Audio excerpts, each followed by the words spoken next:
If you've got a cat in your life, this is for you. And look, this isn't about scaring anyone. It's about giving you the knowledge, the power to be the best possible advocate for your furry family member. So let's get right into it. You know, cats are just masters of disguise, right? It's this incredible survival instinct that's baked into their DNA from their wild ancestors. You never show weakness. But that incredible skill at hiding things means they can be keeping some pretty big secrets about their health. And one of the biggest secrets they often keep is about their kidneys. And that leads us right into the core of the problem. We're talking about feline kidney disease, which we can really think of as a silent threat. It's way more common than you'd think, but it's also incredibly sneaky, often flying completely under the radar until things are pretty serious. And get this, the numbers are pretty staggering. Some studies show that as many as 1 in every 3 cats might develop some form of kidney disease in their lifetime. So this isn't some rarer out there condition. For most of us cat people, this is something we really need to have on our radar. So why? Why is it so silent? Well, it's because the disease usually creeps in. It happens gradually. And the kidneys, they're absolute workhorses. They can compensate for a long, long time, hiding the problem. So by the time you see really obvious signs that your cat is sick, a whole lot of kidney function might already be gone.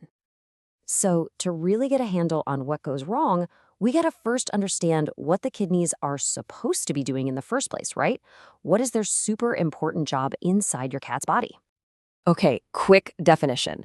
Usually when we're talking about kidney disease in cats, we mean chronic kidney disease, or CKD. And that word chronic is the key. It means it's a slow, steady decline over time, not some sudden event. The easiest way to think about it is that the kidneys are your cat's master filtration plant. Their main job is to filter all the junk and toxic waste out of the blood so it can be passed out as urine. They're also constantly fine-tuning hydration levels and electrolytes. And believe it or not, they even produce critical hormones for things like making red blood cells. They are absolute powerhouses. So think about it. If something is feeling slowly, it's not going to scream for help. It's going to whisper. And this next part, this is really the heart of our whole explainer, learning how to hear those whispers. Let's really look at these. You might notice you're filling the water bowl up a little more often, or the litter clumps are just bigger. That's the increased thirst and urination. Or maybe when you pet your cat, their spine feels just a little more prominent than it used to. That's that subtle weight loss. Any one of these things is so easy to brush off as just, oh, they're just getting older. But these are the whispers. These are the clues. And really, this all boils down to one simple fact. Your vet is your essential partner. But you see your cat every single day. You know their quirks. You know they're normal. Your power of observation is the absolute best tool we have for catching this early. You are the first line of defense. So what happens if those whispers get missed?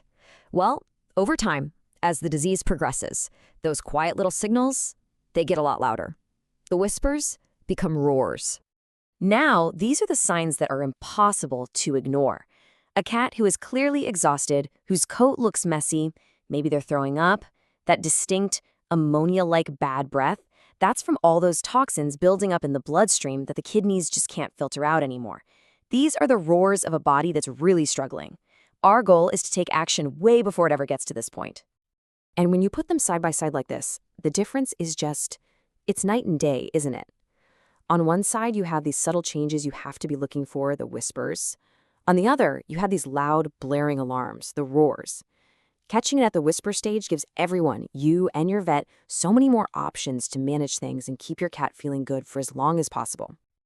All right, so we've talked about the problem. Now for the most important part, what you can actually do. This is your action plan, and I promise it's simple, it's not scary, and it's something every single one of us can do. Here it is, just 3 steps. 1, observe, but with purpose. Really look at the water bowl tonight. Pay attention at mealtimes. 2, document. This doesn't have to be a big deal. Just a quick note in your phone. Drank a lot of water today, or didn't finish breakfast. Over time, these little notes can show a real pattern. And 3, consult. Take what you've seen to your vet. You're not just saying, I think something's wrong. You're giving them actual data to work with. Because that's what it all comes down to. You're not supposed to be the vet, but you are the world's #1 expert on your specific cat. You're their advocate. Your vet brings all the medical knowledge, and you bring the deep day-to-day knowledge. You're a team. and that's an unstoppable combination. So we'll leave you with this question. Don't feel like you have to watch for everything all at once. Just pick one small thing. Today, will you just pay a little extra attention to the litter box?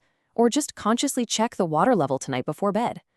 Turning that incredible love you have for your cat into just a moment of mindful observation, well, that's the best gift you can possibly give them.